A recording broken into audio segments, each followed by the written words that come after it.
राज्यातील एक असं घराणं, ज्या घराण्यामध्ये 3 खासदार आणि 2 आमदार एकाच घरात होते. त्या घरामध्ये 2 वेगवेगळ्या विचारधारेचे 2 पक्ष किंबहुना एकाच पक्षाचे झालेले 2 भाग आणि 2 नेतृत्व असले, तरी राज्यातील किंबहुना देशातील एकमेव असं घर, ज्या घरामध्ये राजकीयदृष्ट्या मोठी ताकदवान माणसं राहतात. अर्थात मी बोलतोय पवार कुटुंबियाबद्दल. अजित पवारांच्या अकाली मृत्यूमुळे सुनेत्रा पवार यांनी उपमुख्यमंत्री पदाची शपथ घेतली खरी. मात्र त्यानंतर पुढे आलेले 2 प्रश्न, एक सुनेत्रा पवार यांच्यासोबतच राष्ट्रवादी काँग्रेसची धुरा कुणाच्या खांद्यावर जाणार? आणि दुसरा महत्त्वाचा प्रश्न, की सुनेत्रा पवार अर्थात अजित पवारांच्या रिक्त झालेल्या बारामती विधानसभा निवडणुकीची पोटनिवडणूक लढवतील, पण मग त्यांना त्यांचा जो राजीनामा द्यावा लागणार आहे, त्या ठिकाणी खासदार म्हणून कोण काम बघणार? आता नाव समोर येत आहे, की बारामतीच्या या पोटनिवडणुकीनंतर राज्यसभेचा खासदार म्हणून नाव पुढे येऊ शकतं, ते अर्थात जय पवार यांचं. काय आहे राजकारण? का अशी परिस्थिती निर्माण झाली? जय पवारच्या नावाला का पसंती मिळते आहे? या संदर्भात बोलण्यासाठी मी तुमच्या समोर आहे. नमस्कार, मी गोविंद शेळके आणि तुम्ही बघताय कट. खरं तर अजित पवारांच्या अकाली निधनानंतर जी काही पोकळी राज्याच्या राजकारणामध्ये निर्माण झाली, देशाच्या राजकारणामध्ये निर्माण झाली, त्या संदर्भात माध्यमात अनेक अटकले मांडली जात आहेत, की इतकी घाई होती का? म्हणजे अजित पवारांवरती अंत्यसंस्कार झाल्यानंतर दुसऱ्याच दिवशी सुनेत्रा पवार घरातून बाहेर पडतात, मुंबईला जातात, उपमुख्यमंत्री पदाची शपथ घेतात. एवढी घाई कशासाठी? या प्रश्नाचं उत्तर तर आणखी कुणालाच मिळालं नाही आणि म्हणून माध्यमामध्ये चर्चा सुरू झाली आहे आता, की ज्या अर्थी सुनेत्रा पवार उपमुख्यमंत्री झाल्याच आहेत, तर मग पुढची प्रक्रिया काय असेल?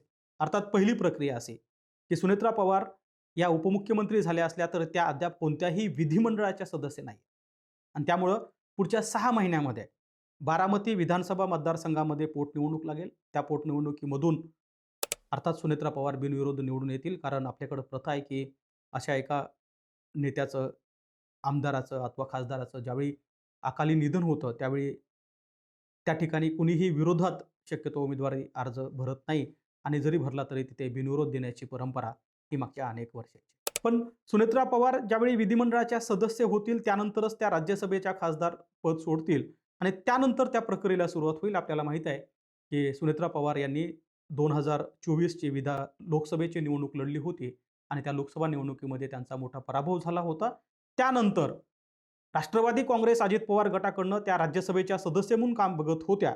आता त्यांच्या ठिकाणी त्यांच्यासमोर 2 पर्याय आहेत, किंबहुना राष्ट्रवादी काँग्रेससमोर 2 पर्याय आहेत, की आता त्यांच्या ठिकाणी खासदार म्हणून कुणाला निवडलं जाईल. आपल्याला माहीत आहे, की अजित पवारांचा मोठा मुलगा पार्थ पवार यांनी सुद्धा 2024च्या आधी म्हणजे आई 2024ला लढली, 2019लाच पार्थ पवार यांनी लोकसभेची निवडणूक लढवली होती आणि त्या निवडणुकीमध्ये पार्थ पवारांचा मोठ्या फरकाने पराभव झाला होता.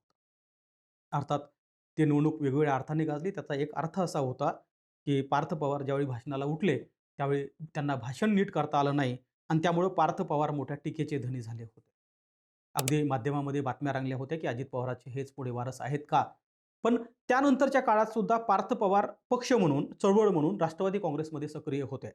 मागच्या 4-5 वर्षाचा विचार केला, तर अजित पवारांच्या सोबत राष्ट्रवादी काँग्रेस पक्षाच्या वेगवेगळ्या आघाड्यामध्ये अथवा चळवळीच्या कार्यकर्त्यांच्या बैठकीमध्ये पार्थ पवार नेहमी पाहायला मिळायचे. असं म्हणतात, की अजित पवारांच्या एकूण पक्षाच्या संदर्भात व्यूहरचना करणारे नरेश अरोरा अथवा त्यांची डिझाइन बॉक्स ही जी कंपनी आहे, ती पार्थ पवार यांच्या मार्गदर्शनानुसारच चालते. म्हणजे याचा अर्थ दुसरा असा आहे, की पार्थ पवार हे अजित पवारांच्या नंतर राष्ट्रवादी काँग्रेस पक्षाच्या चळवळीचं काम बघतील आणि जय पवार हे सुनेत्रा पवार यांच्या रिक्त झालेल्या खासदार पदावर जातील. जय पवार हे फार मितभाषी आहेत, सुसंस्कृत असं म्हणून बारामतीच्या परिसरामध्ये त्यांच्या नावाची चर्चा असते, सुसंस्कृत चेहरा म्हणून. पण जय पवार यांच्या संदर्भामध्ये एक गोष्ट प्रकर्षाने जी मागच्या काही दिवसामध्ये घडामोडीत आपल्याला पाहायला मिळाली, ती अशी होती, की 2024ला सुनेत्रा पवार यांच्या लोकसभा निवडणुकीच्या प्रचारामध्ये जय पवार याची मोठी आघाडी होती. कारण ग्रामीण भागातील अनेक भाषणं आज त्यांची आपल्याला इथे पाहायला मिळतात. जय पवार यांनी सुनेत्रा पवार यांच्यासाठी प्रचार केला आणि त्यानंतर अगदी अलीकडच्या काळात म्हणजे काही महिन्यापूर्वी बारामती नगरपालिकेच्या निवडणुकीमध्ये सुद्धा जय पवार यांनी हिरिरीने भाग घेतला होता. किंबहुना तिथल्या प्रचार यंत्रणेचे ते प्रमुख होते. जय पवार हे अजित पवारांचे जे काही उद्योग आहेत, मोठमोठ्या इंडस्ट्री आहेत, ते चालवण्यासाठी दुबईमध्ये राहून ते व्यवसाय सांभाळतात अशी माहिती त्यांच्या संदर्भात वाचल्यानंतर पुढे येते. एक मात्र खरं आहे, की पार्थ पवार जसं राजकीय अंगाने पक्षासोबत बांधले गेले होते, तसे जय पवार नाही आहेत. मात्र असं म्हणतात, की जय पवारांचा मागच्या काही दिवसापासूनचा जो काही राष्ट्रवादी काँग्रेसमधला सहवास आहे, ते पाहता ते चांगल्या प्रकारे पुढे नेतृत्व करू शकतील. आता हे सगळं पुढे होणार आहे. म्हणजे आपल्याला माहिती आहे, की आधी सुनेत्रा पवार यांना 6 महिन्यामध्ये पुढच्या विधिमंडळाचं सदस्य व्हावं लागेल. त्यासाठी निवडणूक लढवावं लागेल आणि त्या निवडणुकीनंतर राज्यसभेची जी जागा रिक्त होणार आहे, त्या ठिकाणी अर्थात जय पवार जाऊ शकतात. जय पवारांचा काही दिवसापूर्वी अगदी एक विवाह सोहळा झाला. ज्या विवाह सोहळ्यामध्ये प्रवीण पाटील जे फलटणचे उद्योजक आहेत, त्यांच्या कन्या ऋतुजा पाटील यांचा त्यांच्यासोबत विवाह झाला. त्या विवाहामध्ये सुद्धा अजित पवार कशाप्रकारे त्या ठिकाणी आनंद घेत होते, हे सगळ्यांनी आपण पाहिलं होतं. आणि त्यामुळं मागच्या काही दिवसापासून एकीकडे पार्थ पवार, दुसरीकडे जय पवार हे अजित पवारांच्या कामाचा भाग बनत असतानाच, आता मात्र या पूर्ण कामाची जबाबदारी अर्थात या 2 सुपुत्रावरती असणार आहे. त्यामुळे एक अटकल मानली जाते, की पार्थ पवारांच्या संदर्भामध्ये जमीन घोटाळ्याची जी काही चर्चा मागच्या 6 महिन्यापासून पुणे आणि राज्यामध्ये सुरू झालेली आहे, त्या घोटाळ्याच्या संदर्भामध्ये सुद्धा भारतीय जनता पार्टीकडून पार्थ पवारांच्या नावांना लगेच सिग्नल मिळेल का? अर्थात काल या संदर्भामध्ये फडणवीसांनी जरी जाहीर केलं असलं, की राज्यसभाच्या खासदारपदी कुणाला निवडावं हा जरी सर्वार्थाने निर्णय पवार कुटुंबियांचा असला, तरी त्याला भाजपाचं अनुमोदन असणं सुद्धा गरजेचं आहे. म्हणून असं म्हटलं जातं, की सुनेत्रा पवार यांच्या ठिकाणी रिक्त झालेल्या जागेवरती जय पवार हे खासदार होतील आणि पार्थ पवार हे राष्ट्रवादी काँग्रेस पक्षाचं काम पुढे नेतील.